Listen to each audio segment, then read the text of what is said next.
Hare Krishna, Hare Krishna, Krishna Krishna, Hare Hare, Hare Rama, Hare Rama, Rama Rama, Hare Hare. जय जय श्री चैतन्य, जय हो नित्यानंदा, जय अद्वैत चंद्र, जय गौर भक्त वृंदा। जय जय श्री चैतन्य, जय हो नित्यानंदा, जय अद्वैत चंद्र, जय गौर भक्त वृंदा।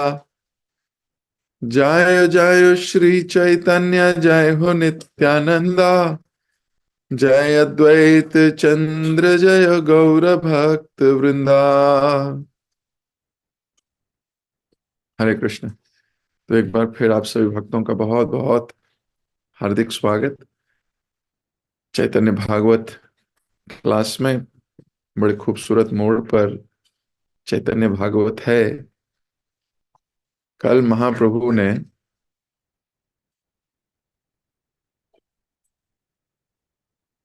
हरिनाम संकीर्तन को उद्घोषित किया।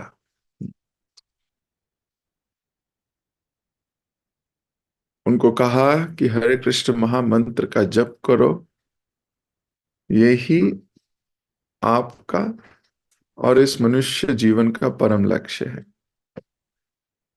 बहुत जबरदस्त। अभी महाप्रभु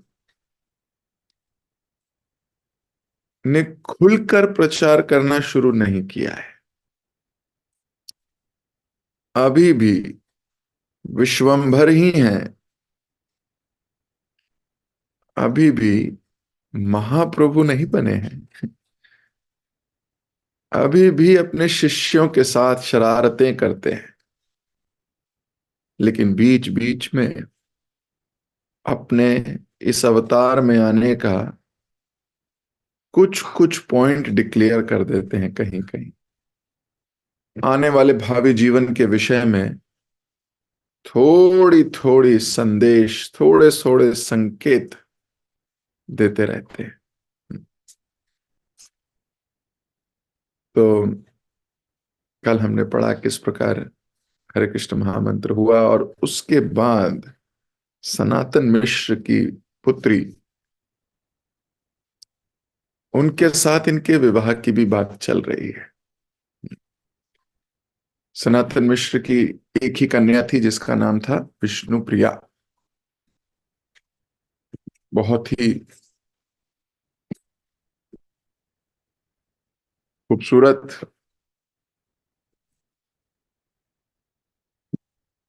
नेक विचार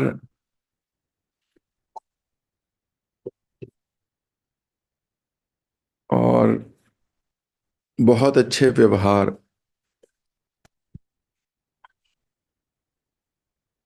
जैसे सची माता उन्हें देखती थी, सची माता पहले से उन्हें देखती थी, पहले से जानती थी। जब गंगा स्नान के लिए जाती थी तो ये विष्णु प्रिया भी वहां गंगा स्नान के लिए आया करती थी। दिन में 2 या 3 बार स्नान किया करती थी। तो जब भी सची माता देखती थी, उनके पैर छूती थी और सची माता उन्हें आशीर्वाद भी देती थी कि तुम्हें बहुत अच्छा वर मिले। अब अचानक से सची माता को लगा कि विश्वंभर से अच्छा वर क्या होगा। तो उन्होंने काशीनाथ पंडित को ये कह के विश्वंभर के लिए सनातन मिश्र की लड़की का हाथ मांग लो, जब कहा, काशीनाथ पंडित ने अपने सब काम छोड़कर भागे वहां पर। अब कोई व्यक्ति सब काम छोड़कर जाए, इसका मतलब कोई विशेष कार्य है। भगवान के या भक्तों के कार्य के लिए एक भक्त को सदैव उद्यत रहना चाहिए, सब काम छोड़कर पहुंचना चाहिए। और फिर जाते जाते आपका क्या भाव होना चाहिए, ये भी काशीनाथ ने समझाया हमें। वो मन ही मन भगवान का नाम का कीर्तन करते हुए गए। इस पे हमने चर्चा की थी कि अकेले में हो तो मन विचारों पर ध्यान दो।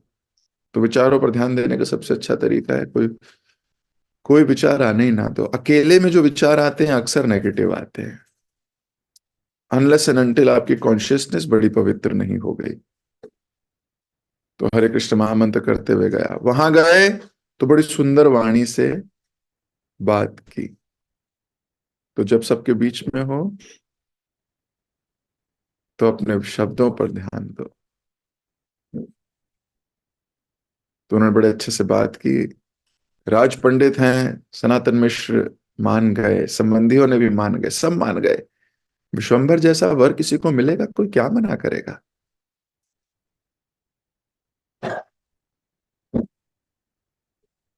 उसके बाद आके तुरंत भागते हुए आए और रिपोर्ट दी।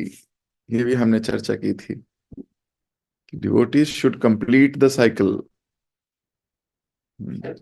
जहां से सेवा ओरिजिनेट हुई है वहां तक लास्ट में रिपोर्टिंग बड़ी इंपॉर्टेंट है। और जब सबने सुना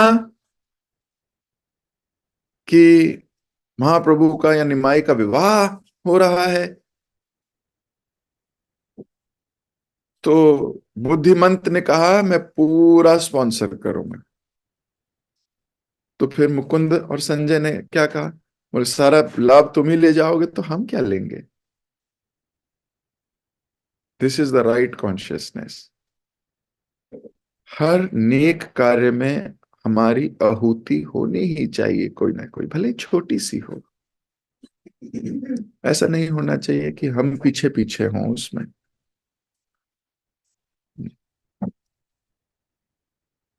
तो कल हमने यहां तक किया था, आज से हम आगे पढ़ेंगे। विवाह से एक दिन पूर्व आदिवास कार्यक्रम होता है। शुभ घड़ी देखकर अत्यंत हर्षोल्लास के साथ यह कार्यक्रम संपन्न किया गया। विवाह के लिए अत्यंत भव्य पंडाल लगाया गया था। चारों ओर जल से भरे सुंदर घड़े, घी के दीपक, अन्न धान्य दही आदि रखे थे। बंधनवार तथा आम के पत्तों की लड़ियां वातावरण को और अधिक मंगल बना रही थीं। धरती पर अनेक शुभ वस्तुएं रखी गई थी और विविध रंगों से रंगे चावलों से सुंदर रंगोलियां बनाई गई थीं। नवद्वीप के सारे वैष्णवों, ब्राह्मणों एवं सज्जनों ने इस समारोह में भाग लिया। सबको निमंत्रण भेजे गए और उनसे अधिवास के दिन संध्या समय विशाल भोग में भाग लेने का निवेदन किया गया। दोपहर तक गाने बजाने वाले पहुंच गए और मंगल गीत गाने लगे। उनके साथ ही ब्राह्मण वैदिक मंत्रों का उच्चारण करके वहां व्याप्त मंगल वातावरण में वृद्धि कर रहे थे। निमाई पंडित मंत्र उच्चारण कर रहे ब्राह्मणों के बीच बैठे थे। वस्तुतः निमाई की उपस्थिति से ब्राह्मण अपने चित्त में एक अभूतपूर्व हर्ष की अनुभूति कर रहे थे। आने वाला प्रत्येक अतिथि अपने साथ निमाई के लिए भिन्न भिन्न उपहार ला रहा था। महाप्रभु ने उस समय के रीति रिवाजों का पालन करते हुए अतिथियों को पुष्प मालाएं पहनाई, उनके माथे पर चंदन का लेप लगाया और चबाने के लिए उन्हें तांबुल एवं पान दिए। नवद्वीप में ब्राह्मणों की संख्या अन्य वर्गों से अधिक थी, इसलिए निमाई के विवाह में कितने लोग आए थे इसकी गिनती कोई नहीं रख पाया। कुछ लोग थोड़े लोभी थे। निमाई से एक बार उपहार प्राप्त करने के बाद फिर से भीड़ में घुल मिल जाते और पुनः उपहार प्राप्त करने के लिए ऐसा प्रदर्शित करते मानो अभी अभी वहां पहुंचे। निमंत्रण प्राप्त करके दूर दराज के क्षेत्रों से भी अनेक लोग विवाह में सम्मिलित होने आ गए थे। और यद्यपि अधिकांश लोग एक दूसरे से अनजान थे, तदापि सबके हृदय में तथा बाहर चारों ओर महोत्सव का वातावरण छाया हुआ था। महाप्रभु अत्यंत हर्षित थे और अतिथियों की समुचित आव भगत करके उन्होंने एक आदर्श अतिथय की भूमिका निभाई थी। तो महाप्रभु स्वयं, इन्हीं का विवाह है, अपने ही विवाह में सारे अतिथियों का स्वागत कर रहे हैं। वैष्णव कल्चर नहीं छोड़ रहे,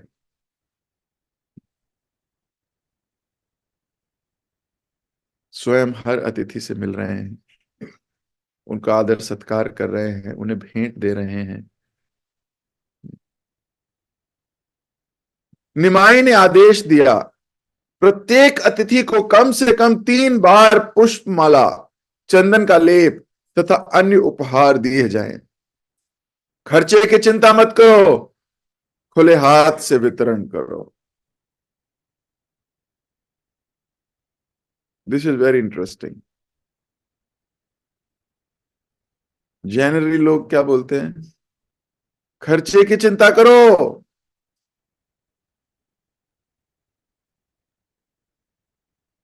और महाप्रभु आदर्श उदाहरण पेश कर रहे हैं, खर्चे की चिंता मत करो, खुले हाथ से कार्य करो।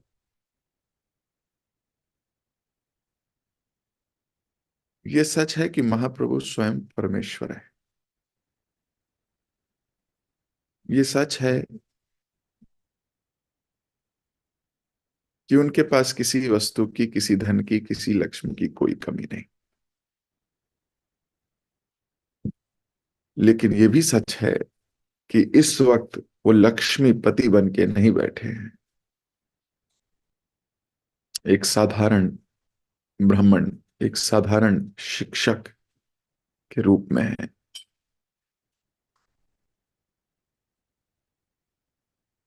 जब कोई व्यक्ति खुले दिल का होता है वो सबका ध्यान आकर्षित कर सकता है।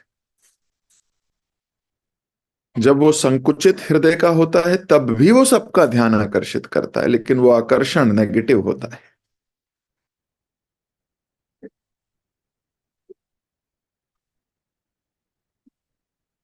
वैष्णवों को बुलाकर और फिर संकुचित हृदय पेश करना, निकल गए हाथ से ये जन्म। काया मन वाक्य करे वैष्णव संतोष। अगर वैष्णव ही संतुष्ट नहीं तो फिर आप जितना मर्जी भगवान को मना लो,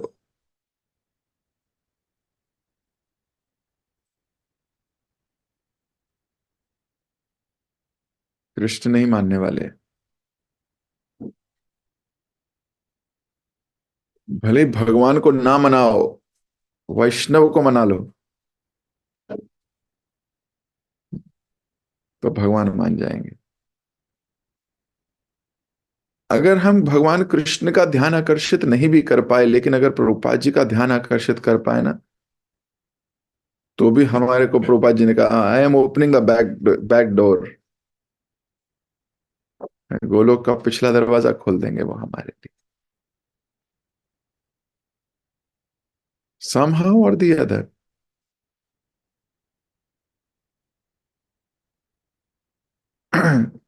तो यहां महाप्रभु आदर्श उदाहरण दे रहे हैं। 3 बार पुष्पमाला पहना। मान लो कोई आपसे एक बार गिफ्ट ले गया हो और दोबारा भक्त आ जाए गिफ्ट लेने के लिए, क्या करोगे? आप बोलो अरे पहले तो तुम ले चुके हो। लेकिन महाप्रभु ये जानते हैं पहले ले चुके हैं, लेकिन फिर भी बोला दो। और इंस्ट्रक्शन क्या दिए? कम से कम 3 बार, 3 बार ले जाए कोई।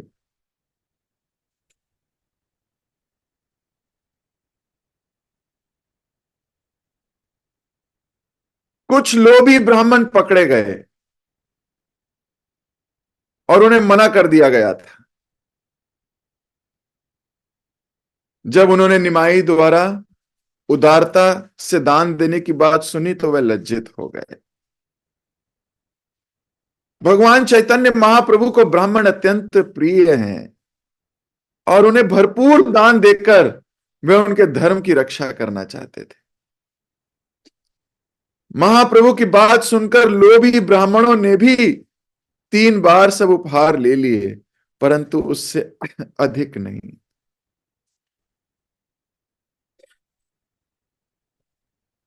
कुछ लोभी होते हैं, वो ज्यादा बार लेते हैं, तो लेने दो।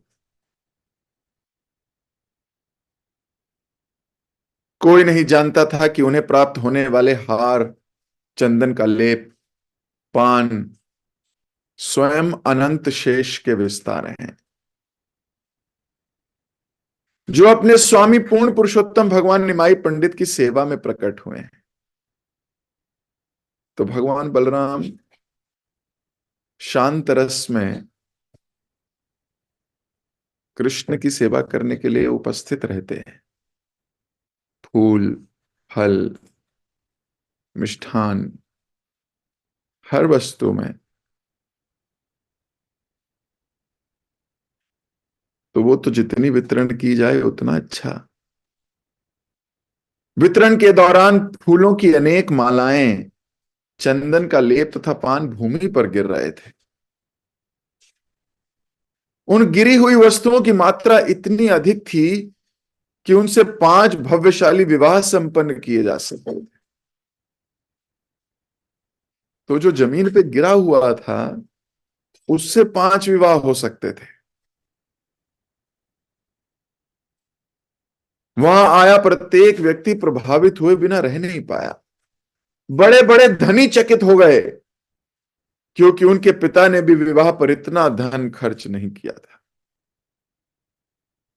श्री सनातन मिश्र के आनंद की कोई सीमा नहीं थी। आदिवास के दिन वे अपने संबंधियों सहित अनेक अनेक उपहार लेकर आए। शुभ मुहूर्त देखकर उन्होंने प्रसन्नता पूर्वक निमाई के मस्तक पर तिलक लगाया। वाद्य यंत्रों के साथ भगवान के पवित्र नामों के उच्च स्वर में कीर्तन तथा स्त्रियों द्वारा उल्लू की ध्वनि से वहां व्याप्त उल्लास और उत्तेजना अपने चरम शिखर पर पहुंच गई थी। सारे संस्कार संपन्न करने के पश्चात राज पंडित अपने घर लौट आए। तब निमाई ने सारे संबंधी तब निमाई के सारे संबंधी विष्णु प्रिया के अधिवास समारोह में भाग लेने के लिए राज पंडित के घर पहुंचे। अभी सब इधर आए हैं, अब सब यहां से उधर जा रहे हैं। अगले दिन सूर्योदय से पहले ही महाप्रभु गंगा में स्नान करने गए। घर लौटकर उन्होंने अपने मंदिर में भगवान की पूजा की। तत्पश्चात अपने संबंधियों के साथ बैठकर श्री विश्वंभर ने अपने पूर्वजों को तर्पण दिया। घर का कोना कोना सजा हुआ था। संगीतकार, नर्तक तथा गायक अपनी प्रस्तुतियां दे रहे थे। पूरा वातावरण हर्षोल्लास में डूबा हुआ था। नवद्वीप की अनेक पतिव्रता स्त्रियां विभिन्न संस्कारों को करने में सची माता की सहायता कर रही थी। सबसे पहले सब गंगा में स्नान करने गईं। वहां से आते समय वे कुल देवी शक्ति के मंदिर में गईं और उनके आशीर्वाद की प्रार्थना की। वहां से वे अलग अलग संबंधियों के घर गईं और फिर अपने घर लौट आईं। अभी ध्यान दीजिए, महाप्रभु भक्त के रूप में प्रकट नहीं हुए। अभी महाप्रभु एक नॉर्मल व्यक्ति और उनका परिवार भी अभी नॉर्मल ही है। आने वाले समय में जब वो भक्त के रूप में उद्घोष करेंगे तो फिर वो सारी रीतियां, सारे रिवाज सब बदल देंगे।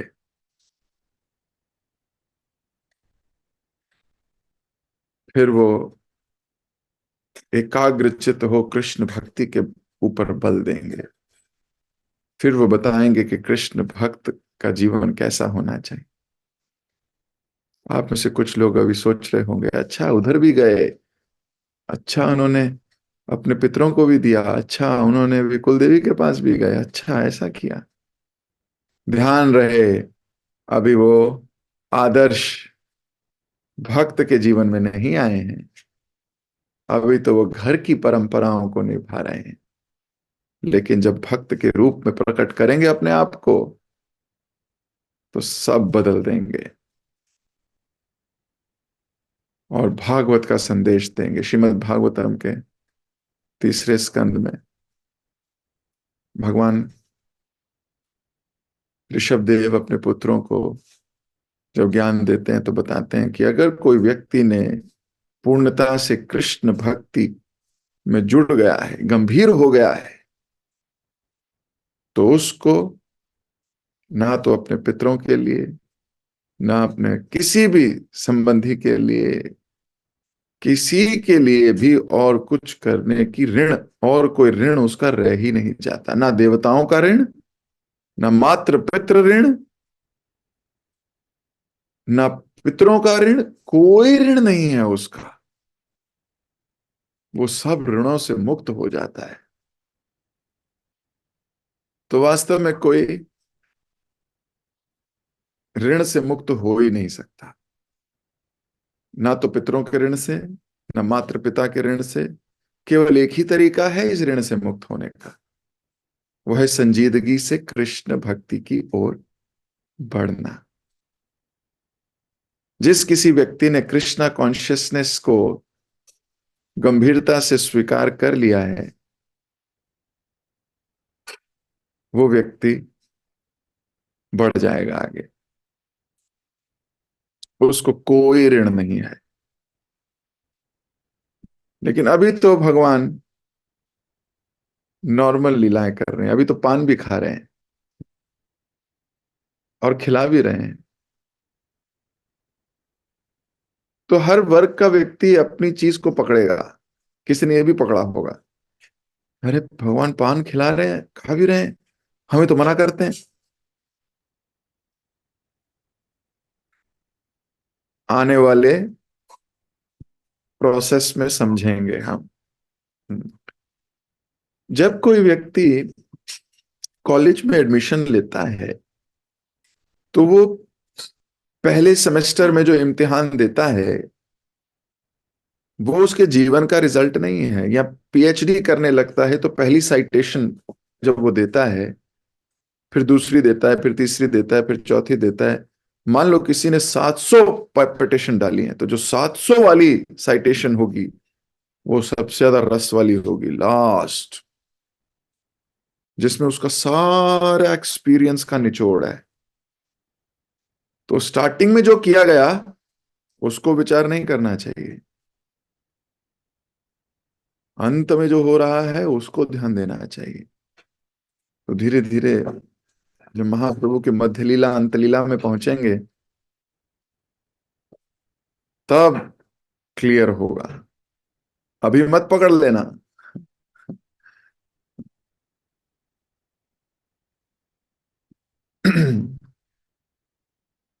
सची माता ने अपने साथ आई स्त्रियों को खोल, केले, तेल, तांबुल, पान तथा कुमकुम भेंट दी। इतना ही नहीं, उन्होंने सब स्त्रियों को हर प्रकार से संतुष्ट कर दिया। भगवान की इच्छा से किसी वस्तु का अभाव नहीं था। इस प्रकार सची माता ने उन स्त्रियों को बारंबार वे उपहार दिए, जिससे एक भी स्त्री असंतुष्ट नहीं थी। हमें अपने अतिथियों को असंतुष्ट नहीं रखना चाहिए, चाहे वो भोजन हो, प्रसाद हो या उपहार हो। We should always feel, we should try to satisfy, at least प्रयास करना चाहिए। दोपहर के समय श्री गौर सुंदर के संबंधी उन्हें वस्त्र भूषण के सजाने के लिए आ पहुंचे। कुछ ही घंटे में बारात श्री सनातन मिश्र के घर के लिए निकलने वाली थी। उन्होंने श्री विश्वंभर को सुंदर धोती पहनाई, जो सूर्यास्त जैसी सुनहरी कांति से चमक रही थी। तत्पश्चात उन्होंने उनके शरीर पर इत्र और चंदन का लेप तथा माथे पर अर्ध चंदन आकार तिलक लगाया।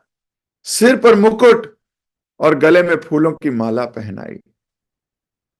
निमाई के गुलाबी कमल सदृश नेत्र काजल से अत्यंत सुशोभित दिख रहे थे।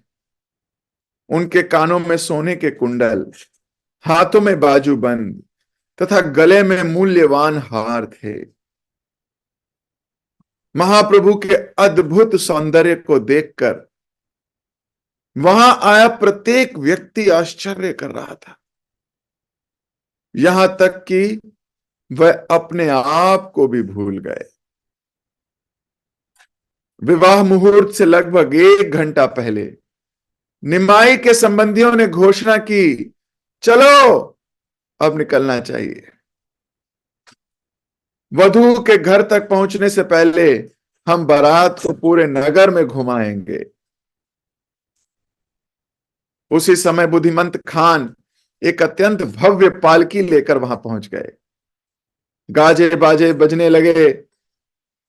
ब्राह्मणों ने वैदिक मंत्र उच्चारण आरंभ कर दिए। आनंद की इस बेला में संगीतकार, नर्तक तथा अन्य सब अतिथि सम्मिलित हो गए। सबसे पहले निमाई ने अपनी माता की प्रदक्षिणा करके उन्हें प्रणाम किया। तत्पश्चात पालकी में बैठने से पहले उन्हें ब्राह्मणों को प्रणाम किया। संध्या होने जा रही थी। सबसे पहले बारात गंगा तट पर गई। पूर्ण चंद्र की किरणों से गंगा का पानी चमचमा रहा था। सैकड़ों दीप और मशाले जल उठी तथा बढ़ते जड़ते जोश के साथ संगीत बजने लगा।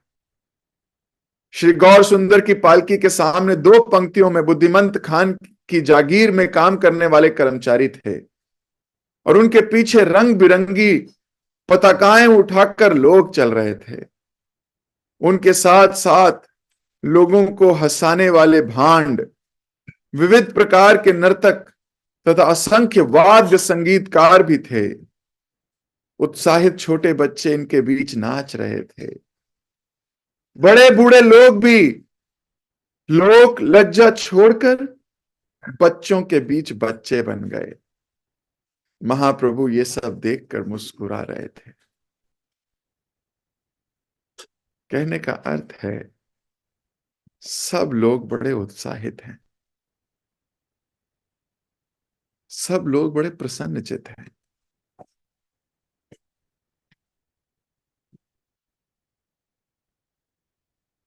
This is the real consciousness. और महाप्रभु इन सब की एंथुजियाज्म को देखकर प्रसन्न है, इनके उत्साह को देखकर खुश हैं।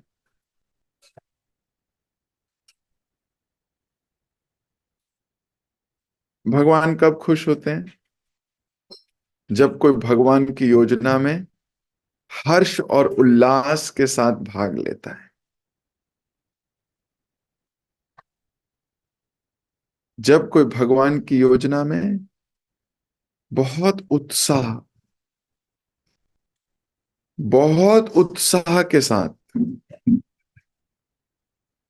कोई डटा हुआ है, तब भगवान बड़े प्रसन्न होते हैं। इस बात को समझ लीजिए।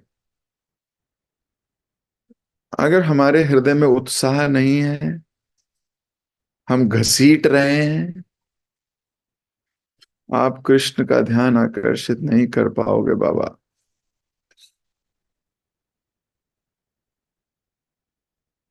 नहीं कर पाओगे।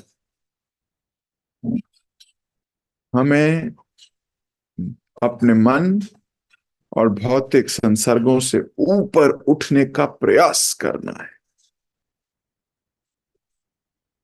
एक एरोप्लेन जब उड़ता है तो एरोप्लेन स्ट्रेटोस्फेयर में उड़ता है। स्ट्रेटोस्फेयर, बादलों से ऊपर। लेकिन उसे बादलों से ऊपर जाने के लिए बादलों में से ही गुजरना होता है। तो वो थोड़े क्षण के लिए, पायलट बोलता है अपनी कुर्सी की पेटी बांध लीजिए। क्यों? क्योंकि बादलों के बीच से जाना है तो थोड़ा टर्बुलेंस वेदर हो सकता है। लेकिन जब एक बार स्ट्रेटोस्फेयर में आ गया, which is free from weather phenomena, अब उसको अब कभी भी उड़ाते रहो, कुछ नहीं होने वाला। नीचे तूफान भी आ रहा होगा, उसको कोई फर्क नहीं पड़ने वाला। हाँ, अब लैंडिंग में फर्क पड़ेगा। हाँ, क्योंकि लैंडिंग होते हुए भी उसे बादलों से होकर नीचे आना है। तो एक पायलट ये जानता है कि इन बादलों को भेद कर ऊपर निकलना होगा। ऐसे ही एक कुशल भक्त ये जानता है कि जब वो अपनी कॉन्शियसनेस को ऊपर उठा रहा होगा, तो उसके मन में कई विचार आएंगे, उसके मन में बहुत गंदे नेगेटिव, कई पॉजिटिव, कुछ कुछ चलता रहे। उसे लड़ना है उस मन से, उसे फिर भी प्लेन को ऊपर उठाते रहना, इंजन की स्पीड बढ़ाते हुए। तो भक्त को ऊपर उठना है, और जैसे ही वो तीनों गुणों से ऊपर उठ गया, उस दिन उसकी भक्ति का भाव ही अलग होगा। हमारी प्रॉब्लम ये है, हम अपना दिमाग बहुत चलाते हैं। This is our problem. हम आज भी अपना ही दिमाग चलाते हैं। हम पूछने में तो हमारी ईगो हर्ट होती है, हमारा अहंकार हर्ट हो जाता है।